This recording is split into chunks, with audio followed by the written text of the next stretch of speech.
The other day I was thinking back to 2019. Anticipation had grown high from years of news and development for an upcoming release of a game that a lot of people had memed would never actually see the light of day. Yes, I am aware the development cycle for Kingdom Hearts 3 only lasted around 5 years, but being a longtime fan of the series, I feel that it seemed like forever since people had a proper console experience.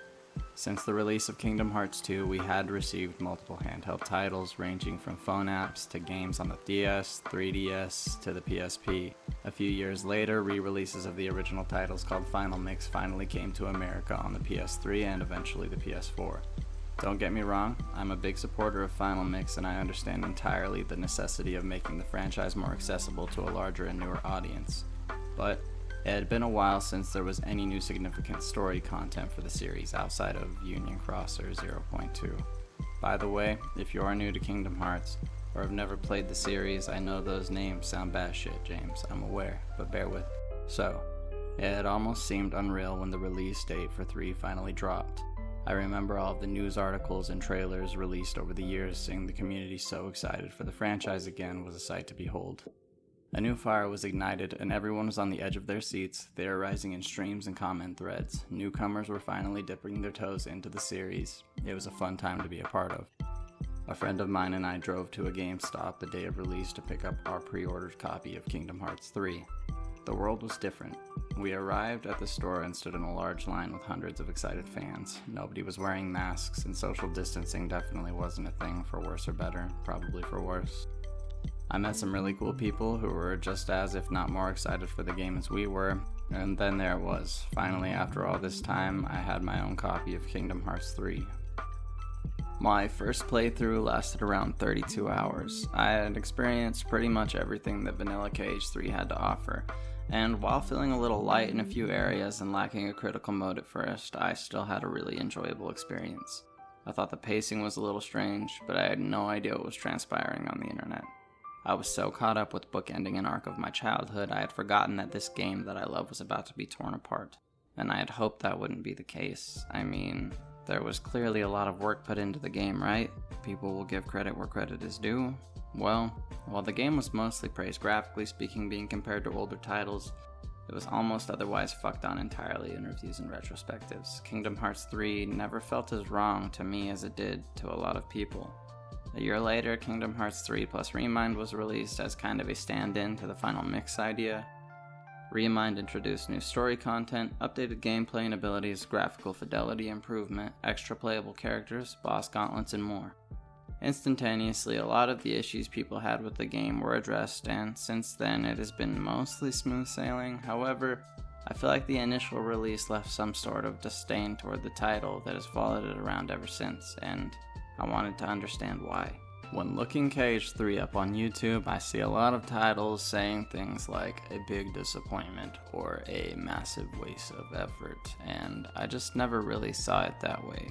So, get your ice cream and kick back because this might take a while. We're going to take a look at all of the shortcomings of Kingdom Hearts 3. We will look at what was addressed and what wasn't, and then afterward we will get into all of the things the game did right in the first place. Then, hopefully we can better come to understand exactly why this game still gets so much hate, and whether or not that hate could be misplaced or maybe misguided. While I am a fan of the game, I will be doing my absolute best to stay 100% unbiased during this essay to make sure I'm delivering the most concise conclusion to the debate. However, we all have our own opinions, and I'm not trying to sway anyone one way or the other. I'm just here to organize and present some facts to maybe clear up some misconceptions and spark some thought on the subject. Sorry for the long intro. This is the first in a line of videos I would like to create in a similar fashion, so we will see how this does and go from there, I suppose. Leave any thoughts or questions you have in the comments section, and let's see if Kingdom Hearts 3 is getting the proper level of criticism it deserves. I'm Vale, and this is Red Eye Review.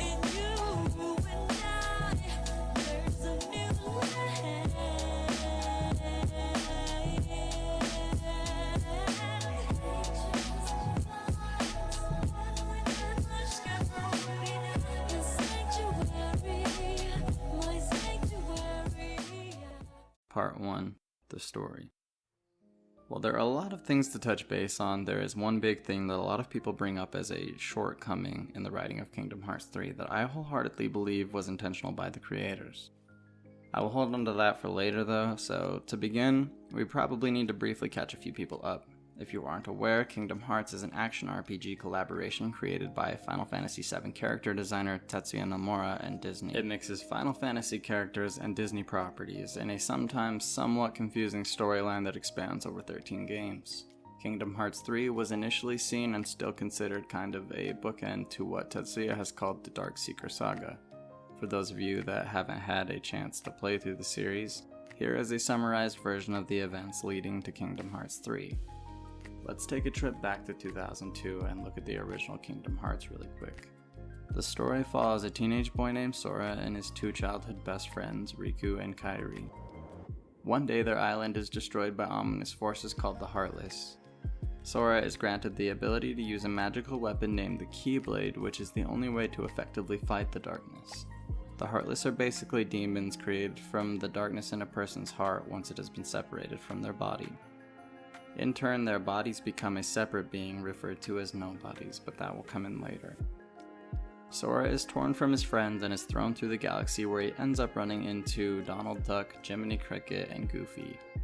They meet on a distant planet called Traverse Town, a place where people end up when their worlds are lost to darkness or destroyed.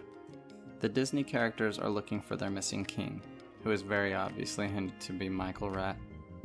The king had previously left the two a letter detailing that they will need to find the person with a special key. After meeting Sora, they agree to help him find his friends, while mostly just planning on using him for their own mission.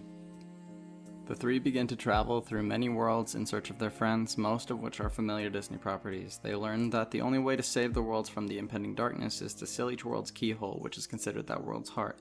They run into Riku here and there, alongside many Disney heroes and villains. Eventually, they begin to unravel a larger plot building in the background. Disney villain Maleficent has joined forces with other Disney big bads and a mysterious evil anime figure calling himself Ansem, who is hinted at throughout. She also obtains the power to control the Heartless and use them as her personal army. They have created a plan to capture and then obtain the hearts from 7 of the original Disney princesses. They plan to use the hearts to unlock a door to a mysterious power they call Kingdom Hearts. Sora, Donald, and Goofy eventually learn that Kairi has been chosen as one of those 7 hearts. The crew fight their way through the Disney worlds and finally arrive at a dark, ominous castle in an unfamiliar environment. They run into Riku and learn that Maleficent has coerced him into becoming a host for the Heartless Ansem. The two do battle, and Sora learns that the reason for Kairi's comatose state and why the villains can't extract her heart is because her heart has resided safely within Sora ever since their world had fallen to darkness. Sora then uses Riku's Keyblade to sacrifice himself to bring Kairi back to life. He is brought back though through Kairi, Donald, and Goofy's love and determination to never give up on him. They defeat Maleficent and save the 7 Hearts of Light. They then return to a fallen Destiny Islands to throw hands with Ansem the Seeker of Darkness. With the help of Michael Rat, a restored Riku, and a Keyblade master named Aqua on the other side of the door, the 7 are able to close the door to Kingdom Hearts and restore the destroyed worlds back to the Realm of Light. With their mission unfinished, the 3 are once again separated from Kairi as she is returned to Destiny Islands. Sora makes her a promise to return, and the 4 set out on a mysterious road to find their friends who still reside in the dark. A few years later, a handheld sequel on the Game Boy was created to be the narrative progression for the story. The game was called Chain of Memories and later remade and renamed for the PlayStation 2 called Re:Chain of Memories. The team arrives at a mysterious castle in the dark, aptly named Castle Oblivion. Once entering, they meet an ominous group of individuals that refer to themselves as Organization 13. The organization is made up of a select group of nobodies seemingly chosen by their leader Xemnas. Sora and company fight through a selection of them who were sent there for mysterious reasons as they progress through floors of the castle. While making their way through the castle, the quartet begins to lose their memories while gaining ones that never really existed in the first place. A nobody named Naminé was held captive by the organization. She was forced into using her powers by manipulating the crew's memories, supposedly leaving them more vulnerable to the organization's plans. They planned on using Sora as one of their new members due to his ability to use the Keyblade in hopes that he could help them create another artificial Kingdom Hearts. However, due to the nature of Sora's heart and his devotion to the people he loves, along with some help from Naminé's espionage, the team is once again able to pull it together and thwart the villain's plans. They then ask Naminé to restore their memories. They are told that they must enter special chambers and undergo a long process to rechain their original memories. In doing so, they have to give up the memories made while progressing through the castle. Sora promises Naminé that they will meet again and that he will thank her when he is back to normal. Riku and Michael are also here. They're just broing out somewhere else actually, though descending through the castle.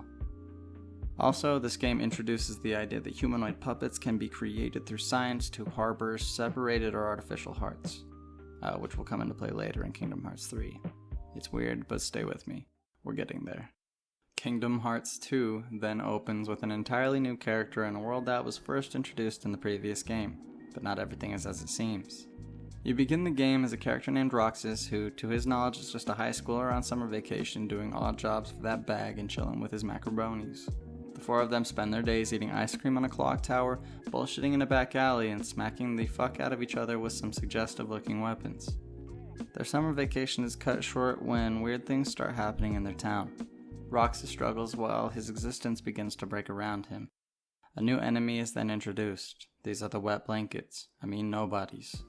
He obtains the power of the Keyblade, yeah that one, and is able to fight the new mysterious foes. He has a few run-ins with the returning characters Naminé and Axel. Naminé eventually explains to him that the world he's been placed in is actually a digital version of Twilight Town, and he was incapacitated and placed there by a man named Diz, later revealed to be Ansem the Wise. Not that one. Ansem is aided by a mysterious figure in an organization coat. Roxas learns that he is actually a nobody and that he once actually worked for the organization. The reasons Roxas is having these strange dreams and is able to use the Keyblade is because of his connection to his original human form. The moment Sora sacrificed himself to bring Kairi back in Kingdom Hearts 1, he actually became a Heartless, and in turn created Roxas in the process. To get Sora's strength and memories back, his nobody must be returned to him through Naminé's restoration process. Begrudgingly, Roxas eventually accepts his fate and is returned. Sora, Donald, and Goofy awaken shortly after and are confused as to what has transpired in the last year. The last thing they remember is sealing the doorway and saving Kairi, so the team joins up once again to finish their journeys and to find their friends. They run into the king and are told to board a train and meet with his former master Yensid. They get some new threads from some magic fairies and some needed exposition on the imposing threat.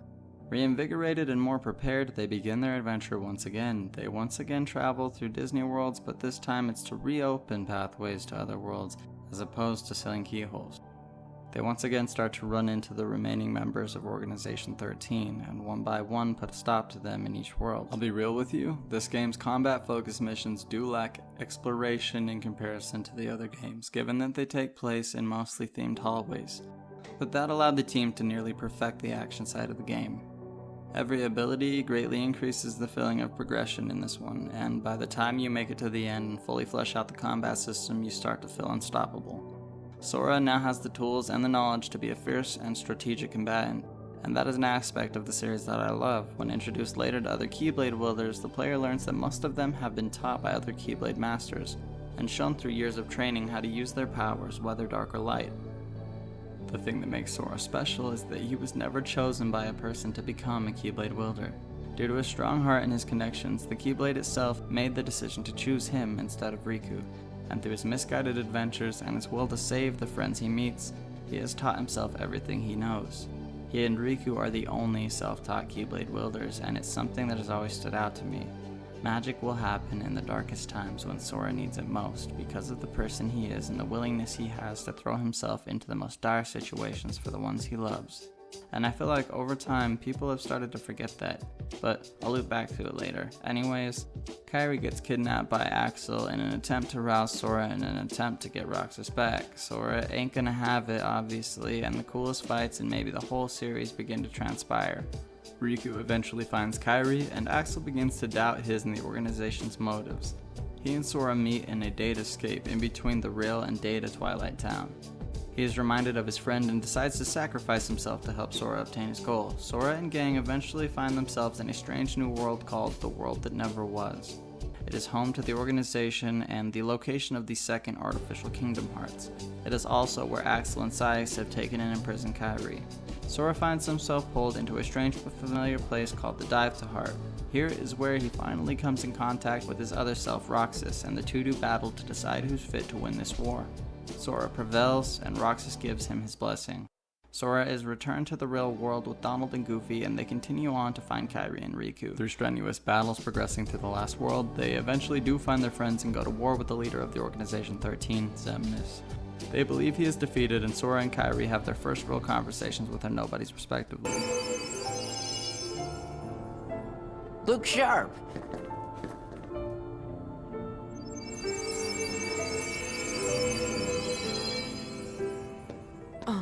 Huh?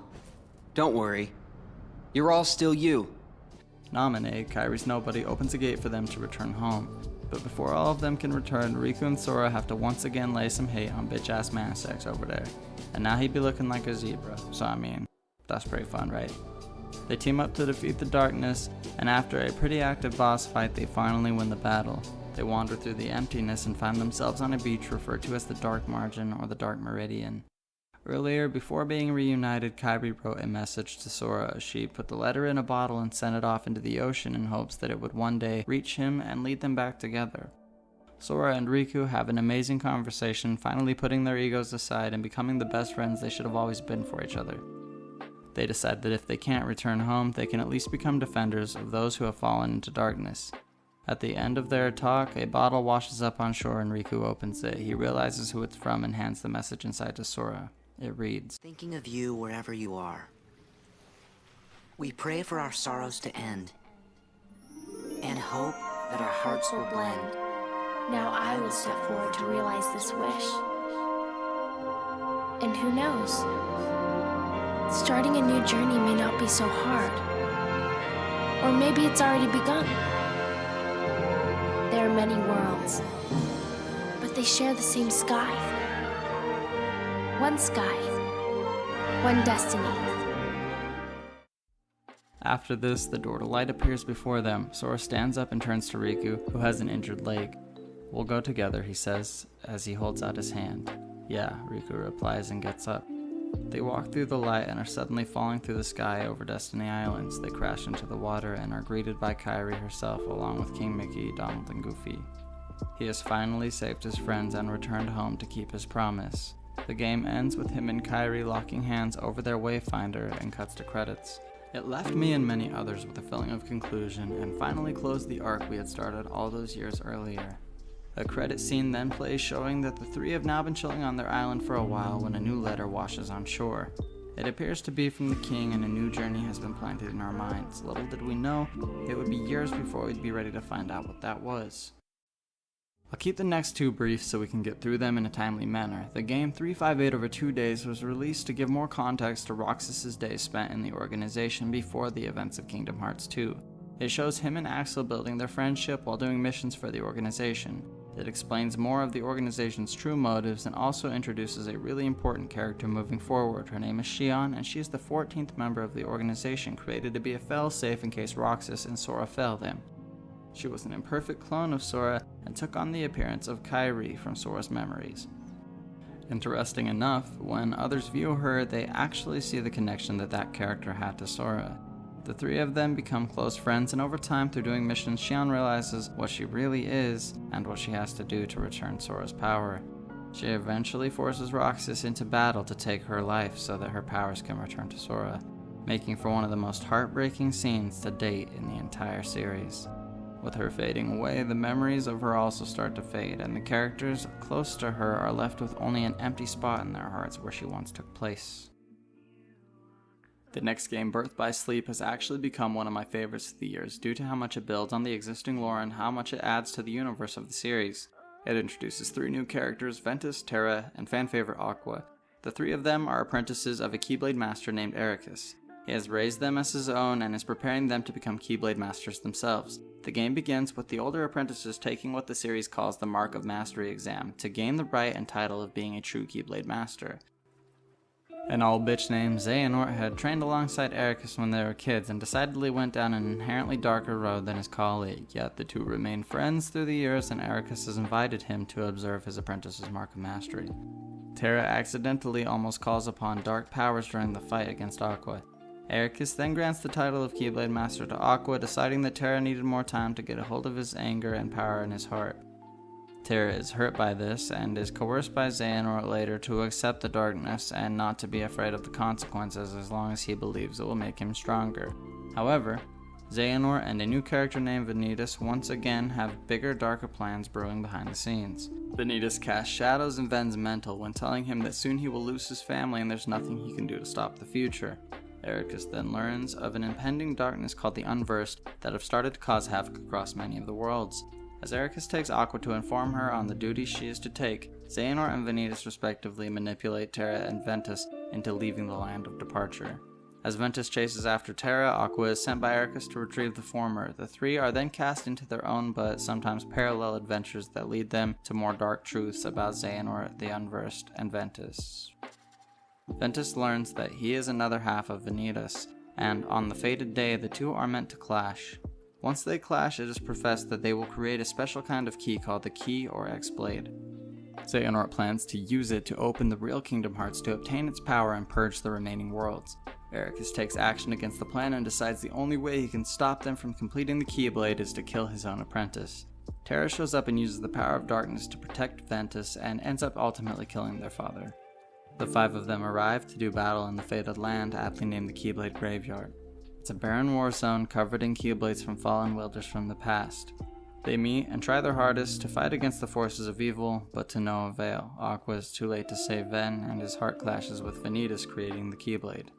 She is eventually able to retrieve his body after multiple battles, but Ventus's heart is lost and unresponsive. They attempt to reach Terra, who is fighting Master Xehanort. Xehanort ends up possessing Terra's body and almost opening Kingdom Hearts. Terra's will attaches to his old armor and he stops Xehanort from opening the door. Aqua takes Ventus's body back to the land of departure and hides him in the castle. She then transforms their home into Castle Oblivion so that nobody can ever find Ventus. These events take place 10 years before Sora's adventure. Sora's special power to obtain and protect hearts allows him to harbor Ventus's broken heart within his own to heal and grow. Aqua then searches for Terra and runs into Terranort in Radiant Garden. The two do battle and she is plunged into the realm of darkness. She manages to keep Terranort from falling by using her Keyblade armor, and he awakens back on the square with amnesia. He becomes Ansem the Wise's apprentice and becomes the catalyst for the former events, creating Ansem the Seeker of Darkness and Xemnas. The next game, Dream Drop Distance, was long awaited by many because it had been so long since the players had been alongside Sora and since the story had started to move forward.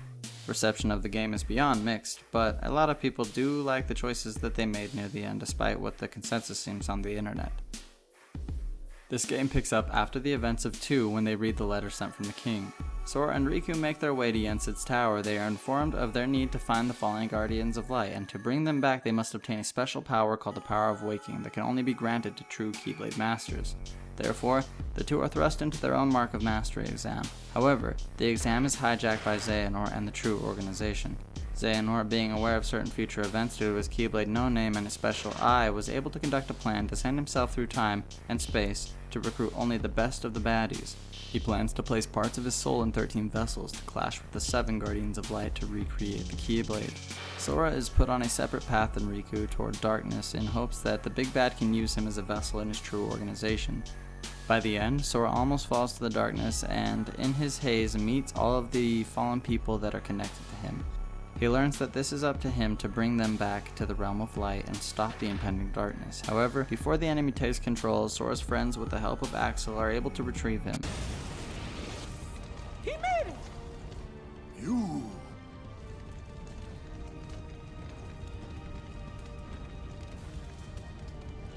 Axel!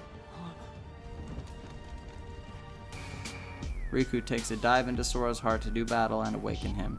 When they return, Riku has proven himself as a true Keyblade Master and receives the Power of Waking.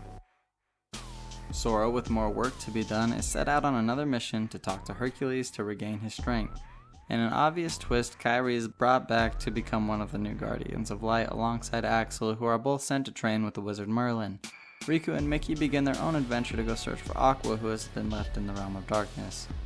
I'm going to skip the events of Union Cross because I feel its importance to 3 isn't necessarily going to affect the point of the video and will most likely become a focal point in the next arc of the series. So, without further ado, this is the summarized story of Kingdom Hearts 3. Set after the events of Dream Drop Distance, returning protagonist Sora is joined by Donald Duck, Goofy, King Mickey, and Riku in their search for the 7 Guardians of Light as they attempt to thwart Xehanort's plan to bring about a second Keyblade War.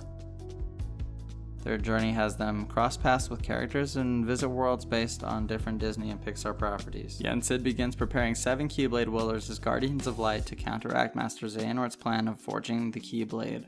Sora, accompanied by Donald Duck and Goofy, resumes his travels across the other worlds to regain his power of waking, the ability to restore lost hearts, which he lost after nearly being possessed by Xehanort. Sora's group is antagonized by members of Organization 13 who are targeting the 7 Princesses of Heart as substitutes while seeking a new member for the 13th and final spot. Sora and Riku are contacted throughout their travels by former organization member Ienzo, who uncovers research notes from Ansem the Wise revealing that the hearts of Roxas and 2 others later identified as Ventus and Xion are dormant within Sora's heart. Sora is inspired to restore Roxas by implanting his heart in an artificial replica body made by Vexen, one of the organization's reserves, after learning that the organization's time-traveling members are using the same method to exist in the present. After the Heartless Ansem abducts Ansem the Wise from the Realm of Darkness and sends Aqua into its oceanic abyss, Vexen reveals himself to be a double agent by rescuing Ansem the Wise and enlisting fellow reserve Damix to deliver a spare replica for Roxas to inhibit. Riku and Mickey are attacked by Aqua, who has become corrupted by the Dark Realm's influence. Discovering Master Ericus' Keyblade on Destiny Island, Sora uses it to come to Riku and Mickey's aid, defeating and restoring Aqua. Aqua then travels to awaken Ventus at Castle Oblivion, which she transforms back into the Land of Departure.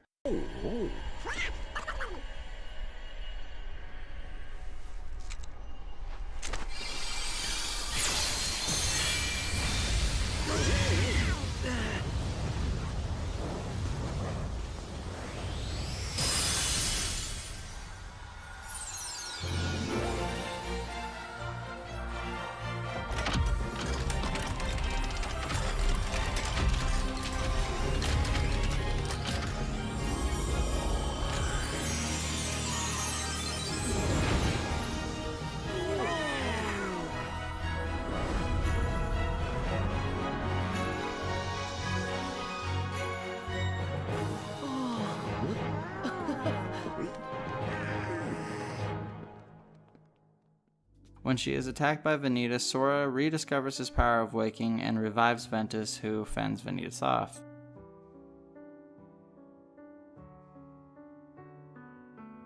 The 7 Guardians arrive at the Keyblade Graveyard to battle the organization, only to be consumed by a swarm of Heartless summoned by the possessed Terra. Sustained by Kairi's power, Sora awakens in a limbo realm called the Final World, where a Chirithy guides him in restoring his fragmented body. He then uses the power of waking to revive his friends and travel back in time to the moment before their defeat, which is averted by the appearance of Terra's lingering will.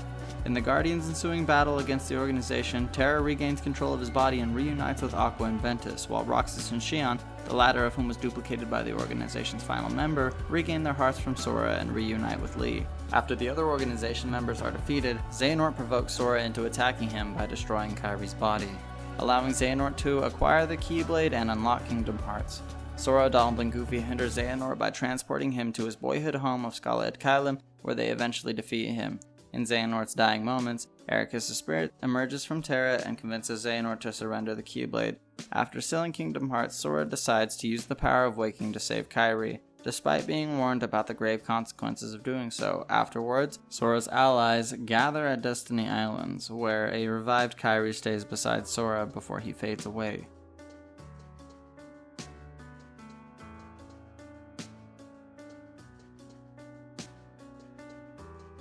In a post-credit scene, organization member Xigbar summons the Foretellers and reveals himself to be Luxu, their fellow Keyblade apprentice. In a flashback to the youth, Ericus and Xehanort, having finished a chess game reminiscent of Sora's final battle with Xehanort, begin a new game that predicts a battle with Luxu and the Foretellers. Part 2. This ain't it, Chief. If you have made it this far in the video, you're a goddamn magnificent human, and I appreciate your patience. So, As I promised in the beginning of the video, this is the part where we go through everything that has been seen as a shortcoming for the release of Kingdom Hearts 3. First, let's start with gameplay. On release, there was no critical mode for KH3, which has become a staple in the series for many long-time returning fans. While I understand the initial criticism, I still enjoyed my first experience with the game. Sure, it was a little easier than it should have been, but it gave everyone a chance to experiment with all the new features the game had to offer without feeling punished. There were times when I'm playing critical mode where I find myself choosing not to use a lot of the more flashy situation commands because it leaves me open to damage, and I would rather rely on my skills within the base combat to progress through these battles. So, it's definitely a double-edged sword. While I'm not a huge fan of things like the attraction system, I still enjoyed my Proud Mode playthrough because I felt free to experiment and play around with some of the more loose aspects of the game. So, while I am a completionist and do prefer to play these games on a critical difficulty, I still enjoyed being able to relax and just have fun with everything the game had to offer. And at the end of the day, this complaint is just rendered completely useless because a critical mode does in fact now exist, and I just don't see any point in still beating up Kingdom Hearts 3 for something it used to lack. In that regard, I feel I can quickly get through some of the other gripes that, if played now, hold no real weight in hindsight. The combat abilities, which were originally a little less fast and complex than something like Kingdom Hearts 2, are now fleshed out extensively and tightened up. Additions to Remind include things like Quick Slash, Flash Step, Radial Blaster, Aerial Sweep, Aerial Dive, and Last Charge. They have made the combat much faster, more reliable, and way more fun, especially in good boss fights. That's a good segue into the next topic, which is sadly the boss fights. While none of the boss fights are inherently terrible, they are definitely a departure, and some of them are absolutely a downgrade from previous games. To lean into the aerial combat, the creative team made sure to make boss fights that were very large in scale. Why I am on this side of the fence that feels like the series has led up to having more high-flying combat scenarios, and that it isn't necessarily a bad thing. They did make a lot of the fights bigger, which isn't always better. I love Kingdom Hearts 1 for its slower, heavy action, and Kingdom Hearts 2 is close to goddamn perfect. But they were always raising the bar of what Sora was able to do. In 1, you are mostly locked onto the ground. You can perform combos in the air, but you'll instantly begin to descend. In 2, Sora can stay in the air for way longer, and by the time we get to 3, Sora can nearly stay in the air as long as you are smashing that button. Which, in a sense, does make sense for the progression from a gameplay and story perspective. The problem people have, however, is that the frames in which Sora will begin to descend once the combo is finished. And I honestly have no argument towards this complaint. It does slow your descent, and that just ain't it, Chief. On the other side of things, you can now dodge and guard while in the air, so it does leave something to think about. My biggest problem with it, though, is that now we have all these large-scale aerial-based bosses. There is less time for intense one-on-one fights with human-sized opponents, and don't get me wrong, the DLC did incredible things to fix this problem with the fight against Xehanort and all the data fights, including the incredible boss fight with Yozora. This does not, however, fix the fights in the main game. There are a few really standout fights that I really did love to learn, but a vast majority fall into the giant baddie category, and that leads to enemies feeling more like large punching bags rather than having to really learn your opponent's moveset and react accordingly. That doesn't make the aerial combat inherently bad, but spending so much time in the air doesn't allow you to use all of your tools the way that you want when you want to use them. And that doesn't apply as much to the crowd control fights. I really enjoy the fights against most of the grunt enemies in the game. I loved all the options I had at my disposal to defeat waves of heartless nobodies and unversed, but I did find myself missing the constant organization fights in 2, that sometimes really felt like something to overcome and made me consider all of my options and staying on my toes. And in 3, most of the boss fights are sadly just hit, use magic, defend, and repeat. The worst part to overcome is that some bosses just have too many health bars or take a while to get through. This, however, cannot be said for the final 2 or 3 hours of the base game and the last 6 now that Remind exists. When I did reach the end of the game, I really do feel like what I had been waiting for all those years was absolutely delivered on, between the organization fights and the climactic fight with Xehanort, not to mention the awesome fight with Aqua in the Dark Margin. Every second felt deserved and exciting, and it was an incredible way to bookend the first arc of the series. I do have some gripes with the story in that period of the game, but as far as the fights go, they were curated very well.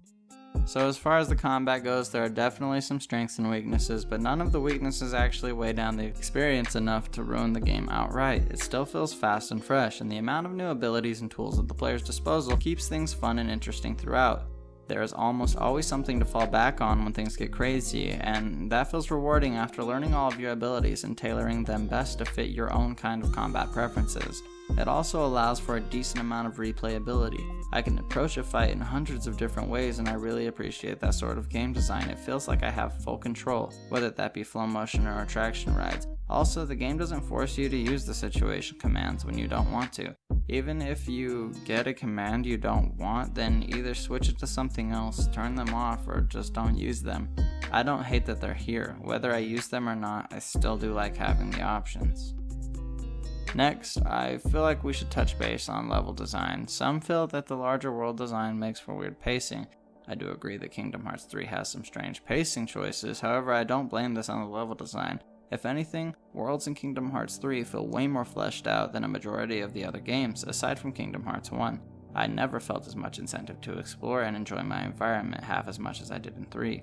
While Dream Drop Distance and BBS have larger worlds than 2, they are still very linear. They seem to have been created to just take us from one crowd control fight to the next. The worlds all feel like themed hallways. This is not the case for 3, and that in my opinion is goddamn refreshing. I love the incentive in games to explore, and 3 has a lot of reasons to take advantage of that. There are ingredients that can be found, that you can cook with, that can be used to make foods for your stat boost. There are hundreds of chests throughout the game, and I also like the addition of hidden Mickeys. It allows players to be able to appreciate certain parts of the world that you might have missed or may haven't needed to explore in the first place, and when you find them, you're rewarded with equipment that can be used to make your character stronger or more resistant to certain types of attacks or magic. And as much as I would like to have seen more of this, there are a few really cool somewhat hidden areas that when not using a walkthrough can feel super fun and really rewarding to come across. So, as far as level design goes, I have to firmly disagree with any of the hate. Not only is it cool as fuck, but it is a vast improvement from most of the other games in the series. Areas feel larger and more free while also being created very deliberately. Finally, we come to the story, which in most people's opinions is the worst aspect of Kingdom Hearts 3. The problem with this is they're complaining about something without realizing the actual reasons it has issues. I have seen a lot of complaints about Sora, Donald, and Goofy's part in the adventure. A lot of complaints appear to stem from people feeling like what they're doing throughout the first 2 acts of the game seem to not affect things too much when things actually hit the wall and the game starts to ramp up and wrap up. At first, I thought I agreed until I figured out the actual problem with the pacing of the game. People say things like, Sora's just bumbling around in Disney World, fucking off until things get crazy later on, and while that could feel like a problem at first glance, I don't think people actually realize what is really bothering them about this. Sora in Kingdom Hearts 3 is on a mission to regain his power and learn to use the power of waking to save his fallen allies. Sora has no information or any blueprints for this, and so yes, a lot of the game is set adventuring, and sometimes doing things that may not seem to be adding a lot to the arc of the game. However, and bear with me on this, however, this is how it has been since the very beginning. I took so much time earlier in the video explaining the story to give the audience an idea of what the adventure in the previous titles in the series have to offer, and let me tell you, when it comes to Sora, not a whole goddamn lot has changed, and it's not a bad thing. Like Yensid and myself have said before, magic happens to Sora when he needs it most. His powers come from the friends and people he meets and his ability and devotion to throw himself headfirst into any situation no matter the cost, as long as it means he's a step closer to protecting the people he cares about. The previous games are the same way. Like I said earlier, Sora is a self-taught Keyblade wielder. On his many previous quests to find or save his friends, he learned and gained his power from the people he met and his adventure that he's been on, and those really always have been the guidelines on a Sora and Donald and Goofy adventure. He has never been set on a direct path or given a specific instruction on how to accomplish his goals. He has always simply been a kid on a mission to protect others, and most of the time throughout the series, that has meant fucking around in Disney worlds, meeting people, and learning new tools to put a stop to his enemies. It is made very clear in the franchise that he is naive, determined, loving, and persistent, and he is special in that way. Other characters in the series are almost set on a path, but Sora has always become stronger because of his simple approach to problem solving and responding accordingly to dire or random situations. His adventure in Kingdom Hearts 3 has the same path it always has, and there isn't one. He learns and grows from his journey, and that is literally his mission in this game. That being said, this game absolutely suffers from pacing issues, but it's not for 1 second Sora's fault. He's doing what he's always done. I have thought about this extensively and come to the conclusion that the pacing issues come mostly from the structure of the boss fights in the game. Every world in Kingdom Hearts 3 is filled with moments when the organization will show up, fuck with Sora's emotions, and then bounce. The reason behind this is they don't want to kill him or die fighting him as to not ruin their plans to recreate the Keyblade War. This in turn creates a structure problem for the game that is absent when looking at something like Kingdom Hearts 2.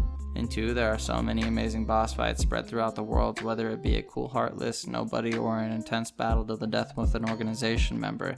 It always made you feel like you were accomplishing something, and it made things feel like they had an action-packed breakneck pace. And it was perfect. In 3, however, due to the amount of large-scale, slower-paced boss fights, it lacks the intense feeling you get from 2 when you run into an organization member, and it ends in an incredible combat scenario that leaves the player feeling rewarded and excited to see what kind of trial you have to face next.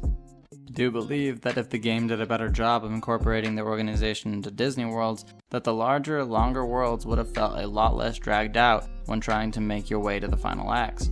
I feel like the pacing issue 100% lies in the fact that there is little time spent in the earlier stages facing the threat that people came here to face. The Aqua fight is a perfect example. When that happened, a majority of the players lost their fucking minds in a good way, and from that point on, the game does a mostly great job of staying fast-paced and intense. There is a section in the earlier stages when you have to play as Riku in the Realm of Darkness. It served as a nice break from the Disney stuff that wasn't just a long cutscene, and when I eventually continued to the next world, I didn't feel like I had been wasting any time. I feel like if this design was used more to break up each trip to Disney worlds throughout, the pacing of the story would have felt a lot more solid and way less jarring when things eventually started to get crazy. So I don't feel like Sora is necessarily to blame for the pacing. Fucking around is what makes Sora who he is. I feel like it comes down to the lack of good boss encounters and breaks between worlds, doing things more oriented toward the overarching plot. There is, however, one cutscene in the game, or should I say 3 cutscenes, that are extremely important to the story that I cannot stand and I don't see enough people talking about. This is the scene in which the prophecy foretold transpires and forces Sora into the situation he finds himself moving forward in. I don't hate the scene for what it does, I actually really like the idea, but I've never in my life been so confused about the execution of something. Sora and company have a run-in with Terranort before the final battle and everyone is killed. Darkness prevails and light expires. Sora ends up in the final world as a spirit and then uses the power of waking to break the laws of nature twice in order to bring back his friends and change the course of destiny. They return, and with the help of the Lingering Will, they're able to survive and end the war with Xehanort. And as I said before, I really love the idea of this scene. I think the concept makes the story a lot more interesting and adds some really awesome lore to the series. That being said, this is the biggest, however, in the whole video. What the fuck is wrong with the direction of this scene? I understand the characters are underdogs in the current situation, but the way they go about showing it goes against a lot of the things the creators have shown us in the past. Terranort kills Ven and proceeds from there to decimate every one of the characters one by one until Donald Duck stops him, with admittedly one of the coolest moments from a Disney character in the history of media itself. A giant demon tide then appears and promptly kills the remaining members of the group. Sounds intense, right? On paper, it sounds like one of the coolest goddamn things in the series, but instead it just becomes really confusing. And not from a lore standpoint, that's common for Kingdom Hearts. I'm talking about the fact that every character in the scene just simply doesn't act like themselves. The outliers being Donald and Goofy, who were handled fine, I guess, but the others, though, I just don't understand. There is a whole lot of standing around while the characters just watch their loved ones getting fucking murdered without doing so much as taking a single action to prevent it, outside of Sora taking a shot at Terranort with no avail. He tries to protect Kairi, I guess, but that doesn't really pan out either, causing Donald Duck to fucking sacrifice himself. After Terranort is killed, the only person who attempts to do a goddamn thing is Riku when he kills himself trying to guard Sora from the demon tide. So, I don't know. In concept, the scene is cool, and it's the catalyst for every important event to come, but it has always felt very weird to me in execution. They just don't seem like themselves for 5 minutes, and it's always kind of bothered me a little bit. Maybe that's just me. If you're watching, comment your own thoughts on that below. I just feel like it could have been one of the coolest fights in the series, and it was just reduced to being executed very oddly. Thankfully, this was addressed a bit in Remind and can definitely be forgiven after playing through the incredible following hours. I also don't have a problem with Kyrie's death. I feel like the action Sora takes following this only makes sense thematically and is a perfect catalyst to bring his arc in this saga full circle. She is the reason his journey started in the first place, and he would do anything to bring her back and keep her safe. It also allows for the continuation of the story to be exciting and mysterious, so I just don't see any problems with it. Part 3. What Kingdom Hearts gets right. Starting with the characters, outside the strange occurrence I said before, I firmly believe that the dialogue written for this game and the expressive nature of the characters have been heavily elevated in this entry. In previous games, there are a lot of times when I wasn't sure if a certain line landed or if things like animations felt off or rigid, but when playing Kingdom Hearts 3, the characters and conversations seemed so much more real and alive. I was rarely pulled out by cringe and mostly found the Disney stuff fairly charming and wholesome as well. And I'm not someone who necessarily comes to these games for the Disney, but I never felt annoyed or bothered by these scenes. They felt like they were literally pulled from the movies, or in some cases even added to them. And I feel like I enjoyed the character interactions in this game more than I ever have in the past, especially between Sora, Donald, and Goofy. They were 100% perfect the whole time, and it was really nice to see such an improvement in that area. Next, I have to talk about the DLC. When Remind and Limit Cut were released, I was absolutely blown away. I already liked the base game, but all of these quality of life improvements paired with the amazing boss fights and story segments took an already pretty solid product and turned it into something that I consider to be almost perfect. Every fight was active and intense, and I had to actually learn the enemy's patterns and movesets to effectively make progress through these encounters. And the story problems people had before were nearly all addressed. It was absolutely incredible, and I was nothing but astounded with how much it improved the experience. Then there's the graphics. The Kingdom Hearts series in the past has oftentimes felt stiff, rigid, or derivative in its level design, animations, and cutscenes, but Kingdom Hearts 3 has very few problems in this area. Every world is massive and beautiful. They are full of NPCs and little details that add so much to the exploration and feeling that these levels are actually lived in and serve a purpose other than just moving from one fight to the next. There are also a multitude of cool gimmicks and fun minigames spread throughout each world. The parkour and flow motion are also a nice touch. The character designs and art direction have changed for the better. The lighting is impressive, the textures and the amount of animation present is outstanding. The Disney worlds feel like their respective properties instead of derivative hallways, and the art style lends itself to scenes feeling more wholesome or intense respectively. Also, the CG cutscenes are nothing less than breathtaking. It really does feel like a reward every time one of them plays, and it is a treat to get them more often than just at the beginning and the end of games. And then there's the combat. I know that some people don't appreciate it for what it is, but I truly do believe they created a product that they intended to make. I found myself on multiple playthroughs really getting the most out of the tools I'd been given, and in critical mode the action scenarios are actually really fun, difficult, and well designed. I can't say that for every boss in the game, but a lot of them are really active and very engaging. There is also a new system that allows you to upgrade your favorite Keyblades you obtain throughout the game. This allows you to use any Keyblade you want the whole time, so you never feel like your favorites become useless after gaining new weapons, especially considering the Keyblade transformations. The transformations are the replacement for the drive systems in 3, and every Keyblade has its own. Some of them are a derivative of others, but they all have a unique quality that adds a lot of customization and variety to all of your encounters. They also allow you to carry 3 at a time, which makes for a lot of fun when building loadouts around magic power and speed and defense. Summons are back, and I think they are actually some of my favorites in the series. On top of that, Sora is able to use full motion and shot locks, which adds a lot of options to your arsenal of ways to fuck up weebs and wet blankets all day. This uses the classic ability system from 1 and 2, which is by far my favorite as well in the series.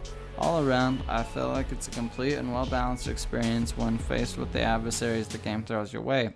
I have grown to really enjoy these aspects over the past few years, and if you'd like to change things up or make things more difficult, there's also a lot to offer with Black Code Mode. And finally, does the story serve as a good conclusion to this arc in the series? Yes, I had a lot of years to speculate, theorize, and imagine what the fabled Kingdom Hearts 3 would eventually have to offer. I remember finishing Kingdom Hearts 1 and 2 as a kid and hoping that someday I'd get to play a Kingdom Hearts game that looked as cool as its CG cutscenes. I remember fighting Ansem and Xemnas and Xehanort and wondering if eventually Sora, Mickey, and Riku would get to face off with them together in the Keyblade Graveyard. I waited for years to see the progression of Sora and Kairi's relationship. I grew attached to the friendship between Sora, Donald, and Goofy and couldn't wait to see where their journey would carry them next. Their organization gained context and had send-offs that I never knew I was missing. So many characters served their purpose, and everything that the series led up to came full circle. My questions were answered, new ones were created. The Sea Salt Trio and the Wayfinder Trio finally reunited. Every single one of the things I had hoped to see for years was delivered on in this game. So I enjoyed my time with the story, even when it wasn't focused or the pacing wasn't perfect. I still appreciated being in this universe with characters I had been invested in for most of my life. I personally even loved the ending. It was an amazing bookend to a story I've always loved, and I still feel this way today.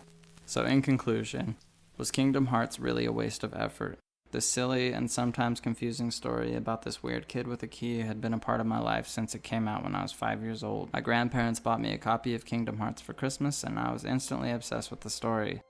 Years later, my friends and I spent countless sleepless nights trying to defeat organization members in Kingdom Hearts 2. The handheld titles were always a nice break from the stress of high school and weird jobs, and when I was touring the country making and performing music in my early adulthood, I didn't ever have a steady place to live, and I was always far away from my friends and family, so this series was the only thing I had at the time that reminded me of home. I was in a dark place when I returned home and realized that the home that I left wasn't ever going to be quite the same. I had lost some close friends and had some dark years, but Kingdom Hearts was always there like a familiar friend or family member. Kingdom Hearts 3 released and put a bookend on the Dark Seeker saga and also on a lot of the fanbase's childhood. I know it sounds ridiculous, but throughout my life I have learned a lot from this series. It has taught me how to be a better friend, a better problem solver. The critical mode data fights have taught me, if nothing else, to be persistent, and above all, the game has taught me to find courage to face the obstacles ahead of me, even in the most challenging circumstances, especially if that means standing up for those that I care about. I'm now in my mid-20s, and oftentimes I feel a little lost or scared of the future. There are a lot of changes happening in my life and a lot of obstacles I'm going to have to overcome. My girlfriend and I are having our first kid. I'm trying to figure out exactly what I want to do with the rest of my life, and it can be daunting, and things can sometimes seem intense or uncertain. But I was at a bar with a friend recently, and they reminded me that the path to being the best person we can be and accomplishing the goals we have aren't ever going to feel safe or certain, and that's okay, because the things that matter the most in life are worth fighting for as hard as we can with all of our hearts. And it's had me thinking back to this series a lot, and its current uncertain future seems to line up with where I'm at in life quite a bit. It has been parallel to my existence my whole life. Sora is now cast out into an unfamiliar place, facing adversaries and obstacles more dangerous than they've ever been, but he still pushes forward to protect people. He always smiles, even when it hurts. He always tries to do better, and I'm trying to channel that energy these days. I want to become the person my family and friends deserve. It's helping me find that dog in me, so at the end of the day, is Kingdom Hearts 3 or Kingdom Hearts in general a waste of effort? No. It wasn't a waste of effort to me. It actually meant a lot, and it always has. If you stuck it out to the end, it means a lot. I spent a lot of time writing this video, and I'm glad it's the one I chose to start with on the channel. I have wanted to make this video for a long time, and I appreciate channels like The Gamers Joint and Quarren Games and the other Keykeepers for inspiring me to feel comfortable enough with actually making a video like this. And thank you to my friends and loved ones for always sticking it out with me. If anyone would like to see more content like this, leave a like and subscribe for future projects. May your heart be your guiding key. Thanks for watching my video.